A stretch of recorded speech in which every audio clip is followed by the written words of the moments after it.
Don, the Auction Professor here. I thought I'd do a quick haul video, show you some of the items we sold. I'm going to include a lot in the same category. We sold a bunch of jewelry this past week. We sold a bunch of paper postcards and some more roller skating postcards, some clothing, some vintage toys. But we'll go right over to the screen and we'll start from there. Okay, so here is the first item. I had shown some of these actually in another haul video. I got a bunch of American Cinematographer. I've sold probably close to half of them. $20 is the average price. That's what this one went for. Again, I buy the magazines a lot. Just have to know which titles sell the best and the quickest. I've tried to this time stray away from things that many or most other YouTubers do, and I'm not going to focus on too many clothing items or books and things. I've got some in here, magazines and stuff, because that's more in the paper where I center in on, but I sell pretty much every category. I sell a lot of clothing a month, a lot of books, a lot of movies, things like that, but I think we'll go with showing you things that you probably don't know what to look for on, like vintage magazines, paper, postcards, something like this, jewelry items. I sell a ton of jewelry. You can see this is a tiny pin. This is a college-related fraternal pin, and I got $26 out of this is what my sale price was. It was a good item. It's gold-filled, some seed pearls. Doesn't mean they're real. It's just a term they use for this type of pearl. Let me show you the back just so you can see too. It was an early one too. The chain attached pieces usually do sell. This is like a quarter or maybe 50 cents somewhere. That's usually what I pay. Or I might even have gotten it in a bag lot. Some of those broken jewelry lots you see at Goodwill and Savers and things that are on the counter and jars. I do buy those occasionally. This one, obviously, not a great picture. Had this up for a little while. It's just a local book, History of Grand Rapids, Ohio. This kind of stuff usually sells. I believe it was a first edition, printed by a small company, and I think it was, yeah, it had a map included with it too. We took $20 or $24.50. I'm sorry. Postcard. This is the kind of postcard that you'll see quite often, this era, this style, these type of designs. It doesn't have to be the same one, but a lot of these ones that are actually made by the airline, I didn't pay $2 for it. This came in a huge lot, I believe. A lot of people will blow these out, and you're lucky enough you can find some, or you can go at state sales and buy them there too, where other people have collected them over the years. Those are usually the better areas to find them at, but this one went fairly well. Wasn't up too long. This is another one of those attic finds. It's a catalog for records from 1924 for the 78s. People use these for like cataloging the record numbers and things like that. Most of them are recorded in their files, and you can actually search most of those online. But these sell fairly well, as you can see, $10. It's like a 50-cent item. Another American Cinematographer, the Deep. I had a couple of these, of the same issues on many of these, so I think I sold 2 or 3 of the Deep ones. I think that might be all the Deep that I have. Again, we took 20 on this one here.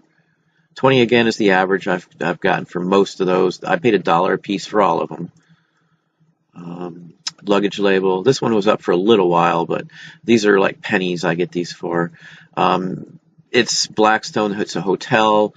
I believe it might even still be there, but we took $11.50. We relisted it. It was one we didn't get a chance to fix the pictures, but it's still sold, so that's always good. Another label. I believe I took 40 on this one because the condition isn't super. This is China area, so these kind of things usually sell very well. Cathay Pacific Airways, China. It's just a luggage label. It's an interesting one. I have a couple of these, so I didn't really care. The price on that, if it was mint, it would have probably sold very quickly at that price. This was probably from a estate sale, I believe, or one of my pickers.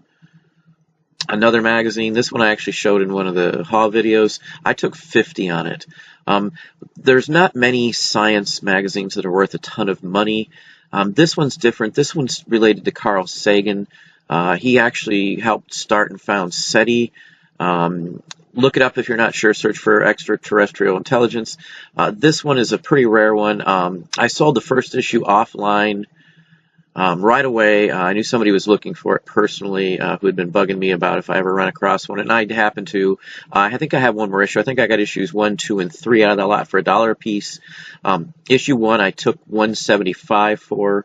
That is the rarest, the hardest issue to get. The least amount were printed of issue 1. So if you see that one, but I took 50 on this one. It's had some stampings in it too, if I remember right, and some creasing and stuff. So it wasn't a mint condition copy, but again, $50 for $1 investment. That's not bad. The other one, as I said, went for $175. It was issue 1. This is a Goodwill haul. This one I got, I think, for $1.99 at Goodwill. It was all taped together in a bag. It's just a little radio with speakers that attach. I thought it was pretty interesting. It still works. I tested it out. I think we got $37.50 out of it. $37.50. But it was pretty neat. I liked it. I like little miniature items. So we sell all kinds of stuff. And again, I'm going to try and just show you things that you wouldn't normally see. I think that would be more beneficial to you. This is a poster stamp. I actually took $125. It sold it within an hour of it going up. I've got 3 of these, maybe 4 if I remember right, all from the same huge lot I got. I got 600 or so poster stamps and labels and things. Just the other day, I've got almost nothing into them. This pretty much pays for them all right here. Let's see. Again, this is small, as you can see, really small item. It's a campaign piece. President Hoover and his VP Curtis. Interesting item. These I picked up. I probably showed some more of these in another video. I picked up a huge lot of these for $1. I think I paid a piece for them. I took 15 on this one. I had sold a ton of them for $34, all the way up to $57.50. The first ones I listed at $57.50, and I sold quite a few at that. Already paid for them the very first day they went up because a couple sold for more than I paid for all of them. I want to say there was 80 or 90 of these, maybe. It was quite a few I got, all for $1 a piece. Bought them all, every single one. I actually passed them by the first time, and then I said, well, let me look those up. I thought $1 seemed a little high, but I looked them up. They're official U.S. government printed copies, originals. So, I mean, it was a good ordeal. These would have sat in, like, recruiting offices or on base describing their planes and, like, break rooms and things like that. Let's see here. This one I took $65 for. These tobacco cards always sell for me. This same person bought 5 tobacco cards. I think the end total was $365. That was in one day. But it was a good purchase. I'm not going to show you a whole bunch of the same items. Kind of pointless, but you can kind of see here. There are 2 of the ones he both bought for $65, and they were both the old Judge, and the other ones were varying prices from there. I buy a lot of kids' books in big bulk. Some of the hauls you see usually $1 or less. This came out of an attic. I just threw a bunch together. This was from an estate sale. $12.50 I did take. I actually had it up for a little while. I think the original asking price was, I think, $19.99. So, you know, anything over the $1. And with the time and relisting fees, I've got maybe $1.40 into it or so. So, you know, $12.50 plus they paid shipping. Photos, again, it's one of my top 5 things I would ever look for is photos. Again, I pick up these kind of things fairly often. 2-3 times a month, I'll pick up a huge stack of photos of some sort, whether they're home, you know, individual person's photos I bought at an estate sale, or stacks of publicity photos from a TV station or a radio station, or anything along that line. Military collectors, estate sale, or an auction sale. Where state items are up. Something like that is usually where you find these items. Usually you can find them in big bulk too. Usually a collector has them, or they're from, you know, back stock or something. But a good item. I think I took 20 on this. Yeah, this one was 20. Paper cups. I know this sounds crazy. I sell paper cups quite often. These are something I run into. I don't know if it's just a thing. I see them at, you know, flea markets and things like that, estate sales with little or nothing on them. I believe I paid 55 cents for the 4 of these or 5 of these. They're early ones. Some of the dates range in the 1958 to 62, and they're just little paper Dixie cups. I did sell them for $24.50. No offer was taken. I've had Flash Gordon ones. I've had Blondie and Dagwood. I've had Oh geez, just Dick Tracy. Paper cups, I've actually had dozens of different styles of paper cups from the 50s, 60s, and 70s, and they all sell, including the ones I've got. I've had Star Wars ones, Battlestar Galactica paper cups. They all sell, every one of them. I guess there's a collectors of this, so it just goes to show that anything can be collected or sold. I mean, I just would have never thought. I just threw a high price out there, and it went for $24.50. So, and they paid shipping. This is just a label. This was up for a little while. This is what I took for it. It was an interesting piece. It's actually off of a can from like the 1870s baking powder can. It's been trimmed down, so there's part of it missing on the left side, I would imagine. Maybe not. It's hard to tell. It's possible this is the whole thing. But anyway, you can kind of see this did go for $27.50. I buy these whenever I can get them. If they don't come by often, you get maybe a handful of them, maybe at an estate sale or flea market here or there, or a picker will show up with some, or sometimes I'll get lucky enough and have a whole bunch of them. This is a coral. I had a couple of these too. I buy these whenever I get them. If I haven't shown this one sold this month. It's a good coral item, coral craft. And again, I've have many of these. I've got probably 500-600 pieces of jewelry, all vintage. I don't buy it unless it's, say 70s or before, or something really desirable, or something really eye appealing and catchy. Let's see here. Next one. This one I took $34.50 on. We went back and forth on offers. I think his original offer was $20, and I countered back at $45, and I think we settled on $34.50. It's a nice big gaudy piece. The stones, they're actually stone. It looks like quartz, the big elongated ones, and then the other ones are glass, and then it's got a mosaic of what looks like turquoise, brass, and such forth. But this was a very interesting piece. I would say 50s or 60s. And again, $34.50 I took for it. This I paid $2 for at a church sale. The clunkier the better, the older the better. Mod 50s, 60s always sells.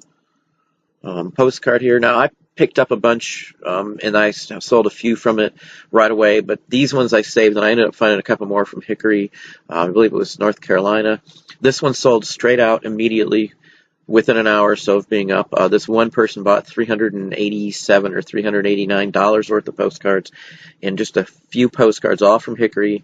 This is another one of those repeat buyers all at the same time. I'm going to show you a few more he bought literally at the same time. That day we did like $700 or $800 just in postcards, that one day. That's not odd. We've sold more than that in postcards before. I've had days where we've sold, $5 and $6, $200, $300, $400 postcards all on the same day. I think our best day just in postcards, not adding any of the other stuff that sold that day, was around $1,460. The postcards always sell for us. We make a ton of money on postcards. Here's another one. Same person bought. I sold this one to him for $75. And you can see it's just another one from the same area, Hickory, North Carolina area. Scarce card. He'd never seen this one. He's a big-time collector. The nicest one is still coming up. Since he already bought some more, I think I took $70 on this one. The image isn't the greatest. It's a distant shot of the depot. But I believe it was $70 I took on this one. Yeah, $70. Now this one I took $100 on. I've seen this one. This is the highest price one of these is sold for. It's a fantasy-inspired anthropomorphic moth fairy woman. It's very neat. I had no idea it was worth that much. I figured it was one of the ones I pulled out immediately and figured it might be worth a decent amount. The last one went for $78. I got $100 out of this. So it all goes to show on bundling, getting people to buy more, and holding up to sell many at the same time. He really wanted this one. It doesn't show up very often. This is one of the first ones to show up that wasn't mailed. It's a known card in most books, so it just goes to show you. Here's, right off in a row, here's $250 I got out of just 3 postcards. $100 all day is what I took for this, and I guarantee you I've got one more of these I got from the same purchase. I'm going to hang on to it for a little while, and I bet you I'll get the $125 out of the next one. Okay, let's see. Next one. This one I took $20. It was up for a little while. It's not the best condition. It had some wave to it. Looked like somebody might have gotten it wet or damp in a book or something. It's an early one. It's a ship that's been wrecked on the rocks. It's a known wreck. You can look it up to yourself, and you can see similar pictures of this. But $20, I was happy with that. I probably paid 50 cents or less for it because of the condition. It's marked what it is, so it was easy to tell. Let's see here. Here's another one to that same person. I got 60 out of this one. This is the Hickory, North Carolina. Again, early postcards. You just have to know and spend your time. I looked up every one of these. I looked up every one. I had 200 and some odd postcards that I've looked up. We listed a handful of those, and then I listed a secondary bunch just the other day, which I'll show you some of too. Again, I'm trying to show you things that you might not know are worth some good money. These are bolos for me all day long. The items that I'm showing you are items I always look for everywhere I go. I don't care what it is, garage sale, flea market, thrift store, whatever and wherever I go, I look for these items. Another postcard, $24.50. This one sold. I had this one up for 3 months, so I've got 15 cents into listing it. It was $1. This came from an antique mall, actually. This is an antique mall purchase. It doesn't look like much. No one would have thought much of it, but with I usually research and I'm able to find more information. This is actually from the Pan Pacific Expo. So it took a little bit of doing and a little bit of research, but the name up there, Magruder, helped identify it. And I think the DI or the Pan, yeah, I think the PIP is Pan International Pacific, something along that line, but I found the information, and sure enough, it is something good, and you can see it did sell. Oh yeah, here it is on the back too, I think.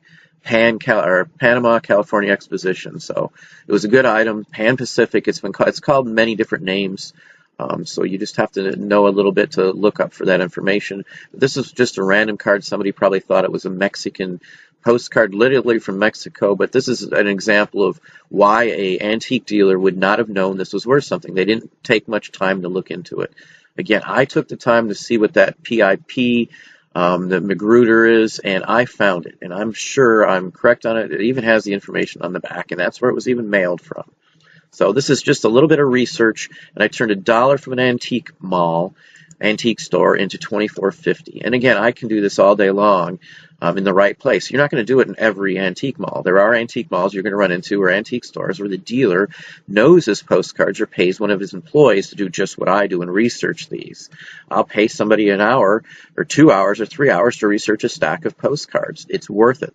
They'll put posties on it with what the last one sold or some idea, or if it's something they can't figure out, they'll shove it to me, and then I will take my time to do a more intensive Google search on it. And I'm almost always able to find something, or at least the area for the most part. Probably 85% of the postcards we can't identify directly.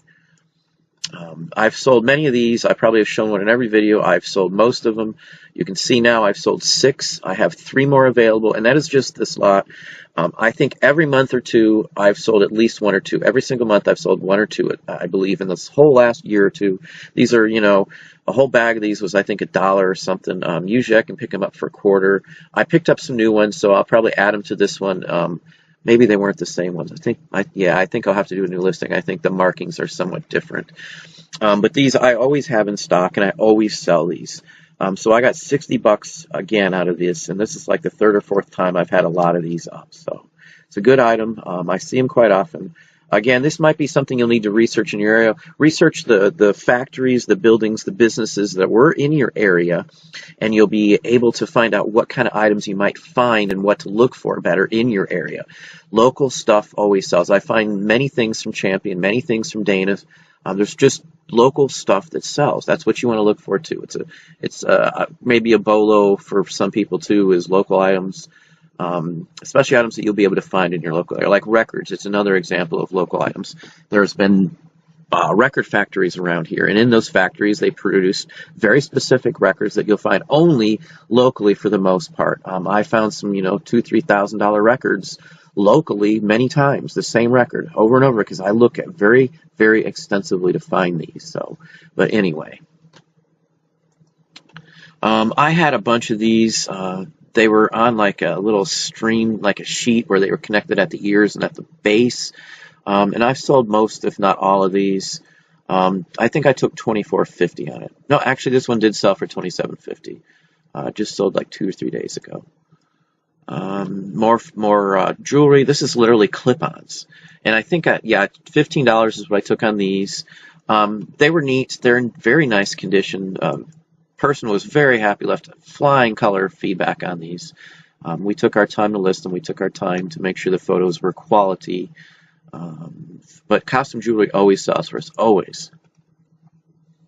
Loope, I've sold many of these sets. This is another set of 6. We did take 57.50. I sold 3 of these in the same week in the 50 plus range. So that's just this set. We had 127 sets of these I purchased from a collector, and I had about $110 in all of those. So our return on the investment with just a couple that we have sold immediately, got our money back then. Right off the bat when I first bought them, and then we've been selling 2, 3, 4, 5 of these sets a month ever since. So huge return on my investment. And again, I bought this from a collector, retiring. He was older. They were moving. I wiped him out at an estate sale. Actually, it was like a living estate sale where they sell stuff to move. That's another option you can go to, living estate sales. I've sold 3 with the Chattanooga Choo Choo on it. This one's Andrew Sisters. I sold 2 different Glenn Millers, all in the same time frame here within the last week or two.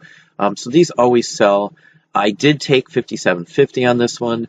I sold another one for $40, and I think the other one went for like $15. It depends on the label and who is actually performing each song as to how much it's worth. I think I have a few more 78s to show you here. A lot of people don't mess with these, but you can see I've showed you 78s every week. I sell these every single week, and they're usually in the $40 or $50 range, almost religiously in that range. And I've talked about some film that I bought. Here's another one. This one sold straight out. It was up for a little while. I think 6 months I had this up. So you're talking 30 cents in listing fees to run this for 6 months. 30 cents. That's all I spent in listing fees. I spent, a small amount, 150 or somewhere in that range. I would have to look it up now. It's been a little while. And I bought a ton of old junk, what I thought would be junk film with lenses and stuff. The money came back in the lenses, I figured, and I did. I made a ton of money on the lenses, but now I've sold most, if not all, of the old stock of film. This is a 1968, just a standard cheapo DuPont roll of film, and people are going to actually still use this. It's sealed. It's sealed on the inside. It was a good item. Another luggage label. This one I'm not even going to attempt to spell or pronounce, but this one I took 40 on. It was up for a little while, maybe 7 months, but again, that's 35 cents to list, and that's at the 5 cent listing fee. So another record, Benny Goodman. Let's see here, what was the other song? I think it's the same song on both sides. Yeah, it was the same song on both sides. It's probably part 1, part 2, or one's instrumental and one's not. Incidental trumpet. Yeah, they're actually different versions. They're different versions. Interesting one. I sold this one for $54. And it wasn't in the super condition. If it was an E minus or E, it would have probably sold better.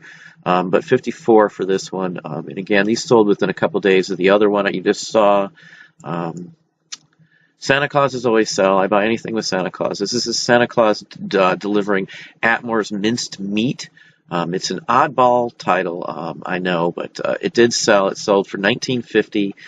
That was the highest one of these have sold for on eBay and the comps that I could find. The average price on these is $12, but this one was in excellent condition, and it was interesting. My pictures helped sell it. The zoom-ins are what sells stuff better because you can literally see the Santa. That's all you're looking at when you look at my picture, as opposed to looking off at a distant shot with other distracting items in the image. The ruler is essential though, but still you have to be able to zoom in to really sell and market it. And again, I say the zoom in always works because it almost always does. I sell it for a higher dollar value. I've got a couple of these. This one sold right off the bat and I just listed it. So the other one I don't believe is zoomed in it's not zoomed in like this. So that is the big difference there. Let's see here. I sell a couple cars every single week probably. Sealed, unsealed, whatever the case may be.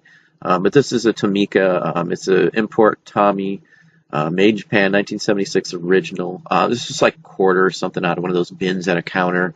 I think it came from Goodwill, actually. I always scour those bins for vintage cars.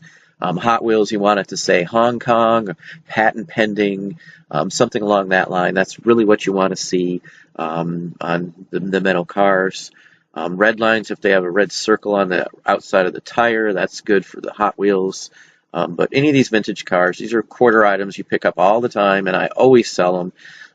Again, you can see I got $19.99. It sold overnight, so it just sold. Again, this is one of those dollar magazines in one of the lots I showed you in a haul.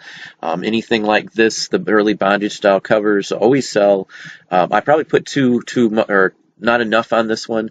I probably could have sold it for 24. I wasn't, worried about it at the time, but after it sold so quick, could be a simple mistake.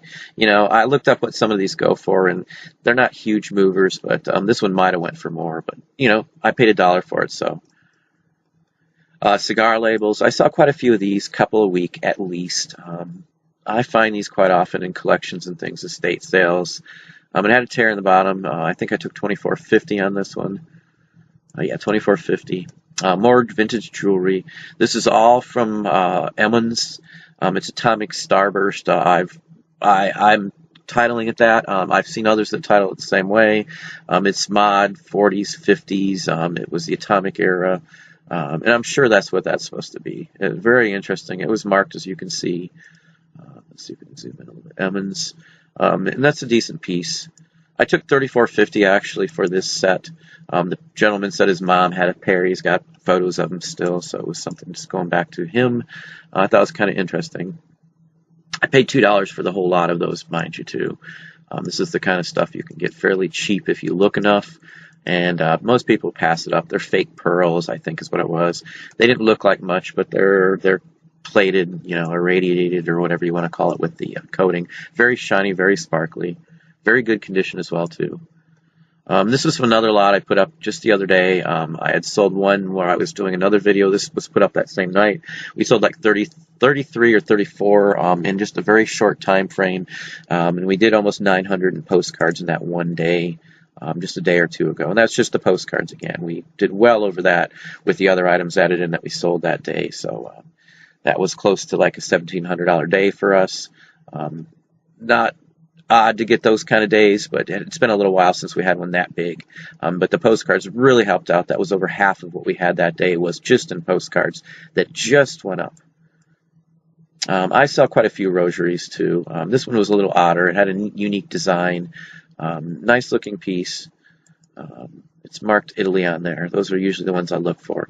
I took $17.50 again on these. I take, whatever reason. Well, I buy these in big lots sometimes, or sometimes I actually get these for free. A lot of the church sales don't like to sell religious paraphernalia. They'll give it away. Vintage Bibles I always get for free. I don't really have a problem selling them, even if they were the free ones. I usually offer to give a donation of $1 is what I do. If I get a bunch of jewelry like rosaries or something and they are free, I'll usually give them like a, $3, $4, $5, whatever, just a donation in their jar before I leave. That way I don't feel, feel bad if they go for a lot of money. Because these are something they would have probably only sold for $1 anyway. But that's usually what I base it on. I usually try and give them $1 for whatever I'm getting if it's a free item. Just donation. Again, that's what I do. They're nice to you. You're not trying to take advantage of the situation. And again, there's another one. This is one of the ones that I listed and they sold within the first couple hours. This person bought 3 different cards. This is I think this was a Tacken. Let me see who this was by. No, this is not. This is another German one, though, I believe. Roy Rogers and Trigger. I had 6 or 7 Roy Rogers and Trigger that listed on the same day. I saved them up together. My 90-day plan, I didn't buy them all together, but through a week or two's time, I ran across several more. And you'll see a couple more here, too. I took 20 a piece on these because he had 3 offers in. But this is how the 90-day plan helps you out, sometimes for us anyway. Again, I'm showing you just in the last week or two 3 different lots that went to 3 different people where they bought more than one item. Every day that happens for us, every single day. I sold them for 20 a piece. I've got like 50 cents into each of these, if even that much. Though a lot of these postcards are already paid for with these 3 I sold. And every lot of postcards that I've showed or I've talked about has already been paid for. Just immediately listing. That's what I'll do. I'll go ahead and pick some items from whatever I buy, a big lot, and I'll sell a quick stack of them, and I'll get all my money back in right away and make a little profit. And then from there on in, it's not a hurry or rush to get them in. The rest of it's free. It's on the house, so every dime at that point from then on in is profit for me. So that's how I do it. This is, again, another $20 card. This person spent $60 and plus $3.50 for shipping these 3 cards to him. So that was a really good return on my investment. Here's another postcard. This was listed the same day as the other ones I just showed you, the cowboy ones. This is another one that I listed that same day. This is Lon Chaney. If you look these up, you'll see they run in Ross ones anyway. And this is by Ross. Ross is the name. You can see. Let me go back. I think that was just as easy to see here. It's the name in the bottom left corner there, Ross Verlag.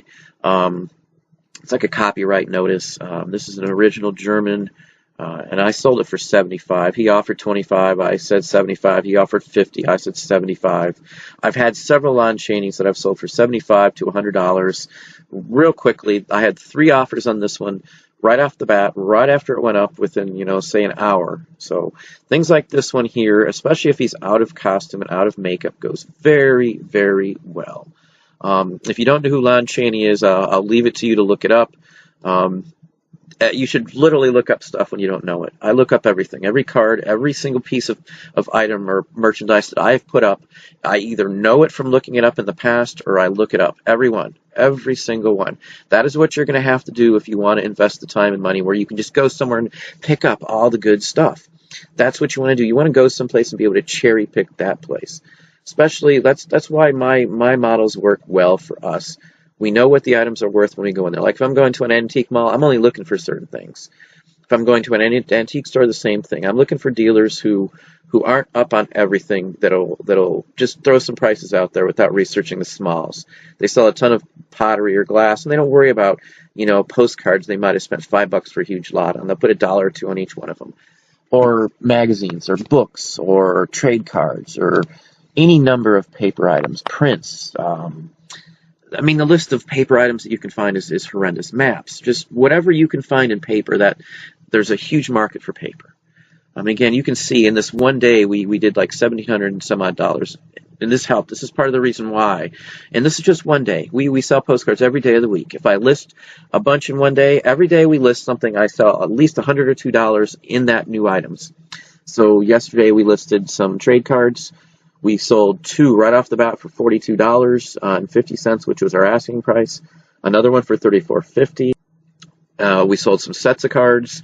We sold some lots, all off the bat. Ones that were just listed yesterday. We made $200 some odd dollars for just yesterday. Every day we list, we make $100 or $200 in addition to whatever else we already would have sold. Every single day. If you don't list, you don't make money. If we didn't list for a week, which we did, around Christmas, we can deduct $100 minimum from our income every single week that we don't list something, or every single day that we don't list something new.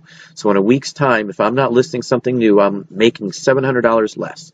That's just could be an average. Not necessarily. There'll be days when some of the items we had up, we sell a whole bunch of stuff, and it wouldn't really matter. Who cares, that extra $100? Yeah, it's nice for an extra $100, but I'm not going to sweat it. I want to take a break, or we've worked, 26 straight days or whatever the case may be without time off, and we want to go out and hang out and have some fun.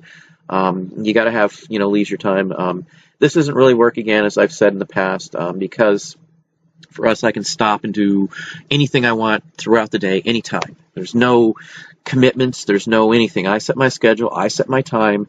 That is the biggest draw for me for this. I will do whatever it takes to make this work because of that. I don't want to work for somebody else again. And the way it's going, I won't have to do that. The last item, another magazine. This one sold straight out right after I put it up. I listed about 50 magazines. Well, I personally didn't, but we had 50 magazines listed. And I've sold 7 of those already in 2 days. So that just gives you an idea. We usually sell a few right off the bat, 3 or 4. If we're listing 50 of something, I'm usually selling 3 or 4 the very night they go up. The next night I sell 3 or 4, and then maybe 1 or 2, and then it'll stagger off from there. Stuff like that. Collectors are always looking out. They may have a search saved, and they can just click a button or email them when something shows up. And this is a specific example of that. So, again, that's what we've sold, or some of what we've sold. This is a small portion. This is in no way at all a majority of what we sold. We sell a ton of paper. We sell a ton of clothing, a ton of records, odds and ends, a ton of toys, vintage books, kids books, all this kind of stuff we've sold in the last week in quantity. We had a very good week. This has actually been the busiest week we've had in probably a month or so. So it's been good for us. Hopefully everybody else is doing very well too. Well, there you have it. There's what we sold in the past week or so. Some of the items might be a hair older, but they're items that I haven't discussed, so I figured we would show you a kind of a wide array of things that we sold. But please like, subscribe, and tell a friend. Hope you enjoyed it.